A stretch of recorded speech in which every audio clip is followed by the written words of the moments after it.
Hello friends, welcome back to my channel अर्थ mom Dehradun. मैं हूं ज्योति और वेलकम है आप सभी का मेरे चैनल में। अगर आप इस वीडियो के माध्यम से चैनल में नए जुड़े हैं तो प्लीज़ चैनल को सब्सक्राइब ज़रूर करना। साथ ही साथ नीचे एक बेल नोटिफिकेशन है, इसको ज़रूर हिट करना ताकि मेरे आने वाली हर वीडियो का नोटिफिकेशन आप सभी को सबसे पहले मिल जाए। तो चलिए विदाउट एनी फर्दर डिले हम लोग आज का रिएक्शन वीडियो शुरू करते हैं। आज का रिएक्शन वीडियो मैं बनाने वाली हूँ मलिक फैमिली से रिलेटेड, क्योंकि मलिक फैमिली में टूट पड़ा है दुखों का पहाड़। और इस बार दुखों का पहाड़ कृतिका की फैमिली पे नहीं, पायल की फैमिली के ऊपर पड़ा है। जैसे कि आप लोग पिछले काफ़ी टाइम से नोटिस कर रहे होंगे कि कृतिका की फैमिली में भी चीज़ें सही नहीं चल रही हैं। पहले अचानक से उनके चाचा जी का चले जाना, उसके बाद उनकी मासी का चले जाना, फिर उनकी छोटी बहन की शादी के दौरान उनकी एक और मासी थी, वो भी जल गई थी।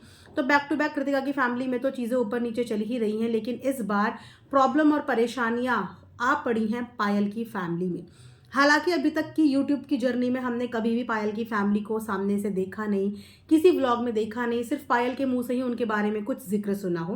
क्योंकि पायल और पायल की फैमिली के बीच में बोलचाल बिल्कुल बंद है। और ये बोलचाल तब से बंद है जब पायल एक बार अरमान को छोड़ के अपने मायके चली गई थी, और उसके बाद जब वो वापस अपने मायके से आई तो उनके घर वालों ने पायल के साथ सारे रिश्ते नाते तोड़ दिए थे। और यहाँ से पायल ने भी अपने मायके वालों के साथ सारे रिश्ते नाते तोड़ दिए थे। उस दिन के बाद से आज तक पायल और उनके मायके वालों के बीच में कोई भी बातचीत नहीं है। लेकिन पायल की एक कॉमन फ्रेंड है जिसके माध्यम से पायल को टाइम टू टाइम अपने घर की सुख दुख की खबरें मिलती रहती हैं। वहीं पे कई बार पायल अपनी वीडियो व्लॉग्स के दौरान अपनी फैमिली को मिस करती हुई रोती हुई भी नजर आती है। कई बार आप लोगों ने उनके व्लॉग वीडियोस में ये चीज़ें देखी होंगी। लेकिन अभी पिछले काफ़ी समय से आप लोगों ने एक चीज़ और नोटिस करी, क्योंकि जिस बात को मैं आज करने वाली हूँ ये सारी बात आप लोगों के कमेंट सेक्शन में मैंने पढ़े हैं, जो कि मलिक फैमिली के नीचे व्लॉग्स के नीचे कमेंट्स होते हैं, जहाँ पे आप लोगों ने ये 4-5 दिन पहले से ही नोटिस करना शुरू कर दिया था कि पायल का चेहरा कहीं ना कहीं उतरा हुआ है। कुछ लोगों ने ये भी बोला कि शायद लक्ष्य के वापस आने की वजह से पायल जो है वो डिप्रेस हो गई है, परेशान हो गई है, और इस वजह से उसको अच्छा नहीं लग रहा है। कुछ लोगों का ये भी कहना था कि पायल और लक्ष्य के बीच में बनती नहीं है। कुछ लोगों का ये भी कहना था कि पायल की तबीयत ठीक भी नहीं चल रही, जो कि एक्चुअली में ठीक नहीं चल रही, क्योंकि पायल के काफ़ी सारे मेडिकल रीजंस और डॉक्टर विजिट्स हमने देखी है। लेकिन पायल के चेहरे पे पिछले 6-7 दिन से जो डलनेस है, जो डिप्रेशन है, वो देखा सबने।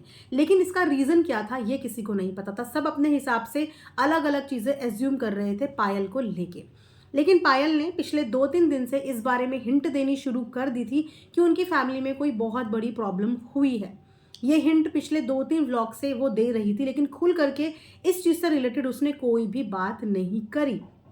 लेकिन फाइनली उन्होंने अपने व्लॉग में इस बात का खुलासा भी कर दिया है कि आखिर जो पायल इतने दिन से परेशान दिख रही थी, डिप्रेस दिख रही थी, उसका रीज़न क्या है।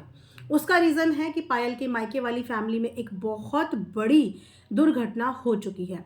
मैं सच बताऊं कि इस एक हफ्ते में ना इतनी सारी बैड न्यूज़ हमने सुन ली है, इतनी सारी बैड न्यूज़ सुन ली है कि कहीं ना कहीं जब ये बैड न्यूज़ हम बोलते हैं ना तो हमारा भी दिमाग बहुत डिप्रेस हो जाता है। अब यहाँ पे पायल की फैमिली में जो लॉस हुआ है पायल को, वो भी मैं आपको बताती हूँ कि पायल की जो सिस्टर हैं, पायल की अपनी सिस्टर, उनके हस्बैंड का बहुत बुरी तरीके से अगेन एक सड़क दुर्घटना में उनकी मृत्यु हो गई है। बहुत बुरा एक्सीडेंट उनका हुआ था। उसके बाद वो 2 दिन तक वेंटिलेटर में भी थे, लेकिन वो सरवाइव नहीं कर पाए और इस दुनिया से चले गए। चीज़ें बोलते हैं ना, जब किसी पे विपदा या परेशानियां आती हैं तो चारों तरफ से, इंसान की तरफ से, चारों तरफ से परेशानियां आती हैं। अभी तो बहन के पति का ही हादसा ख़त्म नहीं हुआ था कि एक और बैड न्यूज़ पायल तक पहुंची, और वो थी उनके पिताजी से रिलेटेड कि जो पायल के फादर हैं उनको ब्रेन हैमरेज हुआ है और वो भी हॉस्पिटल में एडमिट है। तो ये 2 खबरें जब पायल को उसकी कॉमन फ्रेंड ने बताई तो उसके बाद से पायल काफ़ी ज़्यादा डिप्रेस भी नज़र आई। अपनी बहन के लिए बहुत ज़्यादा परेशान हो रही थी, क्योंकि जो उनकी बहन है वो बहुत सीधी सादी है। जिस हिसाब से पायल ने अपनी वीडियो में उनका परिचय देते हुए बताया है कि जो उनकी बहन है ना वो कहीं बाहर आती है ना जाती है, मतलब एक घरेलू महिला है जिसको दुनियादारी का कोई भी एक्सपोजर या तजुर्बा नहीं है, और साथ ही उसके 3 बच्चे हैं। तो उनको लेके कंसर्न नज़र आ रही थी कि कैसे 3 बच्चों को बिना बाप के वो पालेगी, कैसे उनकी चीज़ें पूरी करेगी, कैसे ज़िंदगी आगे जिएगी। जहाँ पे जो छोटी वाली है यानी कि कृतिका भी बोलती हुई नज़र आ रही थी कि हम उसकी हेल्प कर लेंगे, हम उसकी मदद कर लेंगे, जहाँ पे पायल ये कहती कि हम उसकी मदद नहीं कर पाएंगे। क्योंकि मदद हम तब किसी की करते हैं या कर सकते हैं जब सामने वाला हमसे मदद मांगता हो या हमसे मदद चाहता हो, लेकिन पायल और पायल के परिवार के बीच में इतनी दूरियां हैं कि आई डोंट नो कभी ये दूरियां ख़त्म होंगी भी या नहीं होंगी। तो वो लोग डेफिनेटली पायल की मदद लेंगे या नहीं लेंगे, ये एक बहुत बड़ा सवाल होता है, क्योंकि अपनी बेटी की शादी में तक भी वो लोग नहीं आए थे। सुख दुख में बच्चे हुए वो तब भी नहीं आए, जब भी कोई परेशानी कुछ भी नहीं आया, एक तरीके से कंप्लीट तरीके से बॉयकॉट है। तो वो इस परेशानी की घड़ी में भी पायल से कोई भी मदद नहीं लेंगे।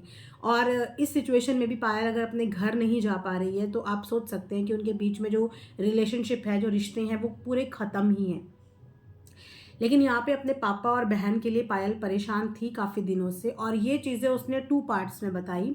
पहली खबर उसने अपने बेटे के व्लॉग के दौरान बताई, और जो दूसरी खबर थी वो उन्होंने अपने दूसरे चैनल पे दूसरी वीडियो के बाद बताई, जिसके बाद अगेन पब्लिक उन्हें काफ़ी जज कर रही है कि जब भी मलिक फैमिली में कुछ भी मिसहैपनिंग होती है, कोई भी ऐसी दुख वाली घटना सुनने को मिलती है, तो हमेशा उस घटना का भी ये लोग कंटेंट बनाते हैं।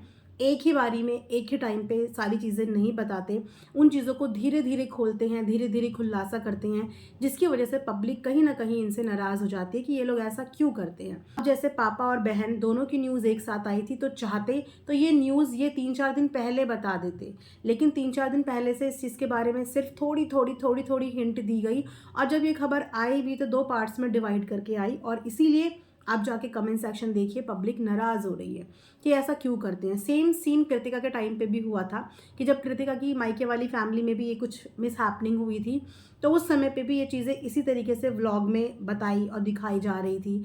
प्रॉपर तरीके से एक ही बारी में सब कुछ नहीं दिखाया, और बहुत नॉर्मल और कैजुअल तरीके से दिखाई जा रही थी।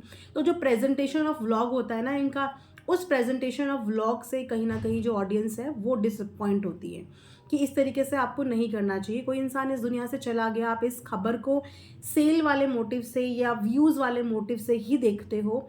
और ये सिर्फ यही ऐसे व्लॉगर नहीं है, ऐसे कई सारे व्लॉगर हैं जिनके घर में इतनी बड़ी बड़ी दुर्घटनाएं हो जाती हैं, परेशानी वाला माहौल हो जाता है, लेकिन तब भी उनके हाथों से कैमरा नहीं छूटता है। वो हर मोमेंट, हर पल, हर सेकंड रिकॉर्ड करते हैं। तो जो नॉर्मल लोग होते हैं जब उनके साथ अपना कंपैरिजन करते हैं तो वो यही सोचते हैं कि ये लोग ऐसा कैसे कर लेते हैं, ऐसा कोई नॉर्मल इंसान नहीं कर सकता। लेकिन ये जो व्लॉगर्स होते हैं ना, इनकी ज़िंदगी, इनकी दुनिया ही कैमरा होती है, और इन्होंने कैमरे को अपना एक फैमिली का, अपनी ज़िंदगी का एक हिस्सा बना लिया होता है। तो इनकी ज़िंदगी में कुछ भी होता है, ये सबसे पहले उस कैमरे को उठाते हैं। अब ये इनका दिनचर्या का हिस्सा बन जाता है, या कैसे ये चीज़ें हो जाती हैं, अगर हम आम इंसान इस बारे में सोचें तो शायद हम और आप ये नहीं कर पाएंगे, लेकिन इन लोगों के लिए ये चीज़ें बहुत नॉर्मल होती हैं, क्योंकि ये इन चीज़ों के यूज टू होते हैं।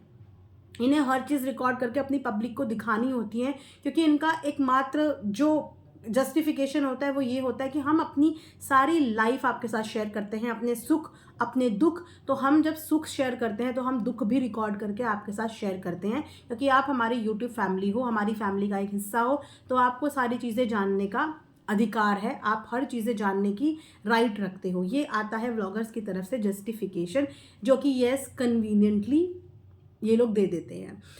अब यहाँ पे बुरा फील हो रहा है, चाहे रिश्ते मैं बोलूँ कितनी भी दूर हो जाएं, कितने भी टूट जाएं, लेकिन एक बेटी का अपने मायके से जो रिश्ता होता है वो कभी टूटता नहीं है। नाराज़गी होती है, वो भी टाइमिंग होती है, लेकिन समय के साथ साथ नाराज़गी कम भी होती रहती है।